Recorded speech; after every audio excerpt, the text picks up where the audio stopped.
మహాగణుడు, మహోన్నతుడు, మహాపరిశుద్ధుడైన యేసుక్రీస్తు ప్రభు వారి నామంలో మీ అందరికీ శుభములు తెలుపుకుంటున్నాను. మరి ఈరోజు మిమ్మల్ని ఈ కార్యక్రమం ద్వారా కలుసుకోవడం అనేది నాకు ఎంతగానో సంతోషాన్ని ఇస్తుంది. మరి ఈరోజు నేను మీ అందరితో కూడా ఒక విషయాన్ని మాట్లాడడానికి ఇష్టపడుతున్నాను. మన దేవుడు బాధింపబడు వారి యొక్క దేవుడు. మన దేవుడు మన బాధని ఆయన చూసే దేవుడు.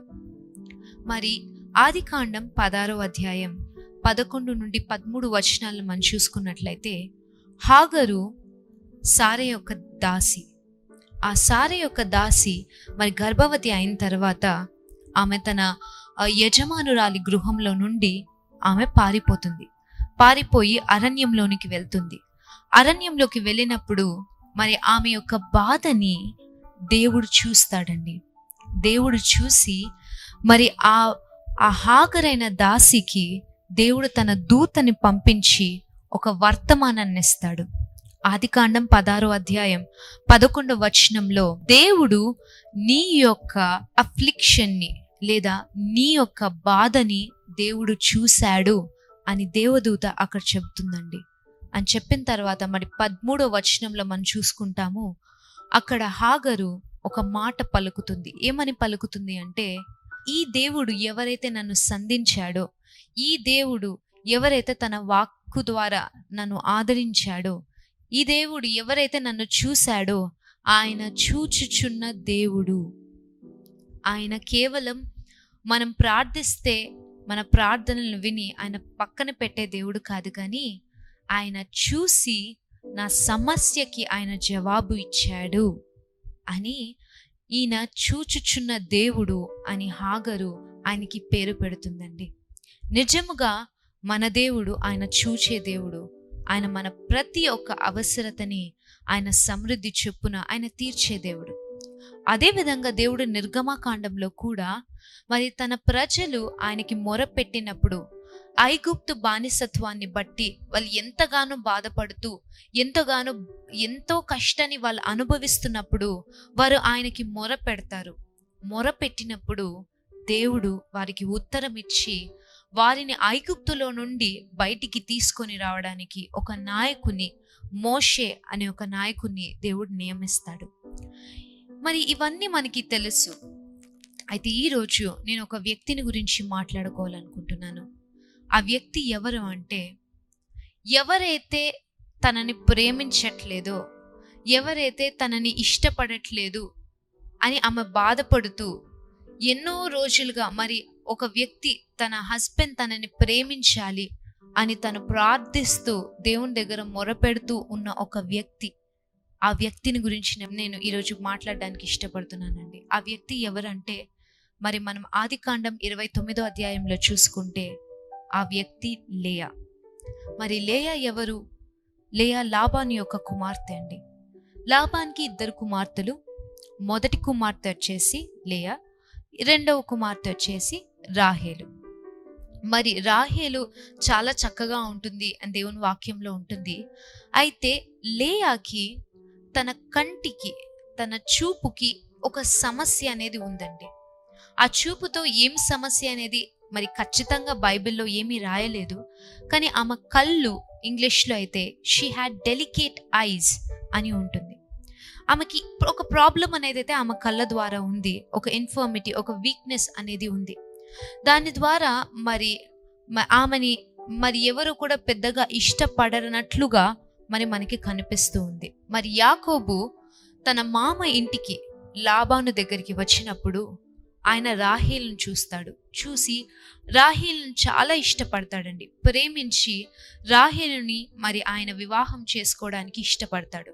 వివాహానికి ఇష్టపడి మరి లాబాన్ దగ్గరికి వెళ్ళి, నేను ఈమెని వివాహం చేసుకోవాలని ఇష్టపడుతున్నాను, నీ కుమార్తెని నాకు ఇవ్వమని అడిగినప్పుడు లాబాన్ అంటాడు, మరి ఈ కుమార్తె నీకు కావాలి అంటే నువ్వు 7 సంవత్సరాలు నా దగ్గర నువ్వు మరి పని చేయాలి.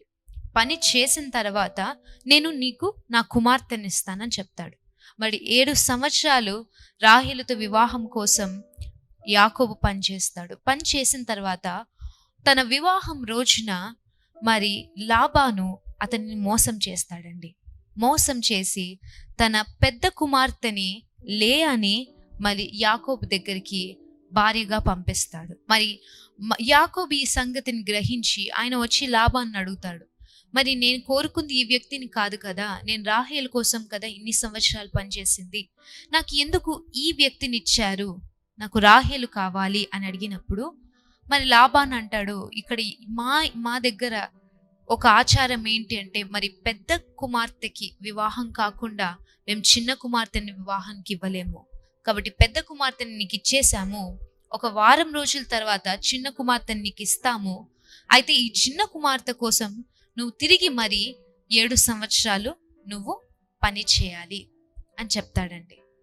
అయితే మరి ఈ ఒప్పందానికి యాకోబు ఇష్టపడి, ఎందుకు అంటే ఆయన రాహేల్ని ఎలాగైనా సరే తన భార్యగా చేసుకోవడానికి ఆయన ఇష్టపడుతున్నాడు, కాబట్టి ఏ విధం చేతనైనను ఆమెని పొందుకోవాలి, కాబట్టి 7 సంవత్సరాల పర్లేదు, మరి ఇంకొక 7 సంవత్సరాలైనా సరే నేను ఖచ్చితంగా పని చేసి రాహేలుని నా భార్యగా పొందుకుంటాను. మరి లేయాకి ఒక బాధాకరమైన పరిస్థితి ఇక్కడ ఎదురవుతుంది. ఆదికాండం 29వ అధ్యాయం 30వ వచనంలో చూసుకున్నట్లయితే, యాకోబు లేయా కంటే రాహేలుని అత్యధికముగా ప్రేమించాను అని ఉంటుందండి. మరి యాకోబు యొక్క హృదయం లేయా పట్ల లేదు, కానీ ఆయన హృదయం మాత్రం రాహేలు వెంటనే ఉంది, రాహేల్ చుట్టూ ఉంది. మరి లేయాకి ఎంతో బాధను కలిగిస్తుంది, మరి నా భర్త నన్ను ప్రేమించట్లేదు, నా భర్త నా చెల్లెల్నే ప్రేమిస్తున్నాడు. ఇలా ఆమె బాధపడుతున్నప్పుడు ఒక వ్యక్తి ఆమె బాధను చూశాడు, ఒక వ్యక్తి ఆమె ప్రేమించబడలేదు అనే సంగతిని ఒక వ్యక్తి గ్రహించాడు. ఆ వ్యక్తి ఎవరంటే మన 31వ వచనంలో మనం చూసుకుంటే మన దేవుడైన యెహోవా. అక్కడ రాయబడి ఉంటుంది ఇంగ్లీష్లో అయితే, but God saw that Leah was unloved. Leah ప్రేమింపబడలేదు లేకపోతే విసర్జింపబడింది అనే విషయాన్ని దేవుడు చూసి లేయా ఒక గర్భాన్ని తెరిచాడంట, రాహేలు గర్భాన్ని మూసివేశాడంట. మరి లేయాకి దేవుడు 4 కుమారులను ఇస్తాడండి, రూబేను, షిమ్యోను, లేవి, యూదా.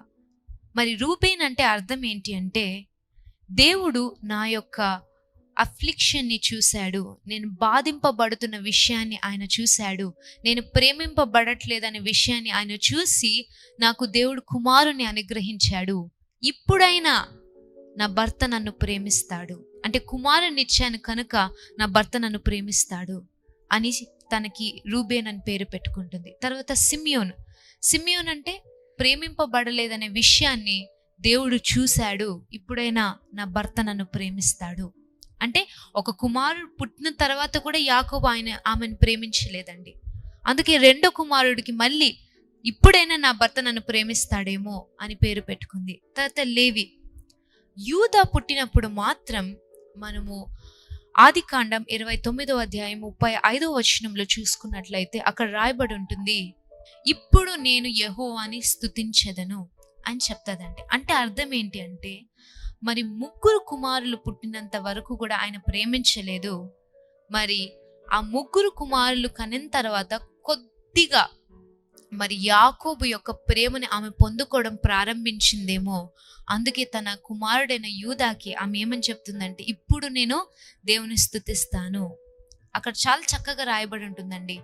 అలాగా ఆమె ఎప్పుడైతే ఇప్పుడు నేను దేవుని స్తుతిస్తాను అని యూదాకి పేరు పెట్టిన తర్వాత దేవుడు అంటాడు, షీ స్టాప్డ్ బేరింగ్ చిల్డ్రన్. ఆ తర్వాత ఆమె కుమారుల్ని కండం అనేది ఆపివేసిందంట. అంటే ఎప్పటి వరకైతే ఆమె కుమారులను కనింది, తన భర్త తనను ప్రేమించేంత వరకు కూడా దేవుడు ఆమెకు కుమారుల్ని ఇస్తూనే ఉన్నాడు. హల్లెలూయా. అంటే తన భర్త తనని ప్రేమించే విధంగా దేవుడు తన పరిస్థితిని మార్చాడండి. పరిస్థితిని మార్చి ఎవరైతే ప్రేమింపబడట్లేదో, ఎవరైతే రిజెక్టెడ్ స్టేట్లో ఉన్నారో ఆ వ్యక్తిని దేవుడు ఎంతగానో ఆశీర్వదించి 4 కుమారుల్ని ఆ వ్యక్తికి ఇచ్చాడు.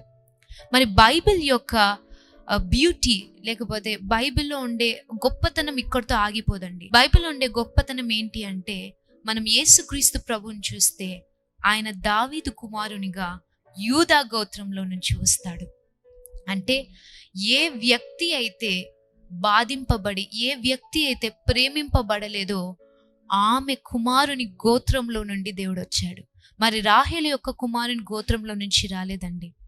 దేవుడు లేయా యొక్క కుమారుని గోత్రంలో నుంచి వచ్చాడు. అంటే దేవుడు చెప్పేది ఏంటి అంటే, దీని ద్వారా ఎవరైతే ప్రేమింపబడట్లేదని బాధపడుతున్నారో మీ అందరికీ కూడా నేను ధారాళంగా ప్రేమని మీకు ఇస్తాను. మీ దేవునిగా నేను పిలవబడ్డానికి నేను ఇష్టపడుతున్నాను. He is the God of the afflicted. బాధింపబడు వారి దేవుడు ఆయన, బాధని చూసే దేవుడు ఆయన. కాబట్టి ఈ వాక్య సందేశం ద్వారా మీ అందరితో కూడా దేవుడు మాట్లాడాలని నమ్ముతున్నాను. మన బాధని దేవుడు చూస్తున్నాడండి. మనం ప్రేమింపబడట్లేదు అనే స్థితిని దేవుడు చూస్తున్నాడు. ఈరోజు ఆయన చెప్పే మాట ఏంటంటే, ఆయన మిమ్మల్ని ప్రేమిస్తాడు. మీకు న్యాయం జరిగేంత వరకు కూడా ఆయన తను చేసే పనిని ఆయన ఆపివేయడు. దేవునికి స్తుతి మహిమ ఘనత చెల్లును గాక.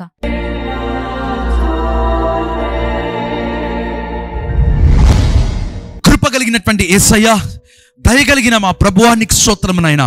మీరిచ్చిన గంభీరమైన సందేశము ప్రభువా, నీ ప్రియ బిడ్డలతో మీరు మాట్లాడినందుకు నీకు స్తోత్రం నాయనా. నిద్రించుచున్న ప్రతి పరిస్థితి యేసు నామమందు అది లేచును గాక. నజరేయుడైన యేసు నామమందు అది లేచును గాక. ఇప్పటికే ఆలస్యం అయిపోయింది అని అనుకుంటున్నారు ప్రభువా, వారి జీవితంలో ప్రభువా తిరిగి అవి పునరుద్ధానమగును గాక యేసు నామమందు నాయనా. ఈ రోజంతా కూడా నాయనా వారి జీవితంలో సంతోషం, సమాధానం, నెమ్మది ఎక్కడెక్కడైతే ఆలస్యం అయిపోయిందో, ఎక్కడెక్కడైతే ప్రభువా వారి పరిస్థితులు మరణించి ఉన్నాయో ప్రభువా, అవి మరణించలేదు కానీ నిద్రిస్తున్నాయి కనుక ప్రభువా, వాటితో మేము తల్లితాకుమి అని పిలుస్తుంటున్నాం ప్రభువా. Lord, I speak to those dead situations, let them arise in the name of Jesus. అవి లేచును గాక. నీకు కృతజ్ఞతలు తెలియజేసుకుంటూ యేసు నామముందు ప్రార్థిస్తున్నాను తండ్రి. Amen, amen. ప్రేమైన వాళ్ళరా, జోసెఫ్ ప్రస్తుతం మా యూట్యూబ్ ఛానల్ సబ్స్క్రైబ్ చేయండి, బెల్ ఐకాన్ క్లిక్ చేయండి. ఇంకా అనేక మంది ఈ సందేశములు వినున్నట్లుగా దయచేసి ఈ యొక్క లింక్స్ని మీరు షేర్ చేయండి. ప్రతిరోజు ఉదయం 6 గంటలకు జోసెఫ్ ప్రసన్న కుమార్ యూట్యూబ్ ఛానల్లో కృపా గడియలు అనేటువంటి ఒక చిన్న షార్ట్ మెసేజ్ మరియు ప్రేయర్స్ మీ కొరకు అప్లోడ్ చేయబడతాయి. దయచేసి తప్పకుండా వీక్షించి దేవుని ఆశీర్వాదములు పొందవలసిగా కోరుతుంటున్నాను. God bless you all. Amen.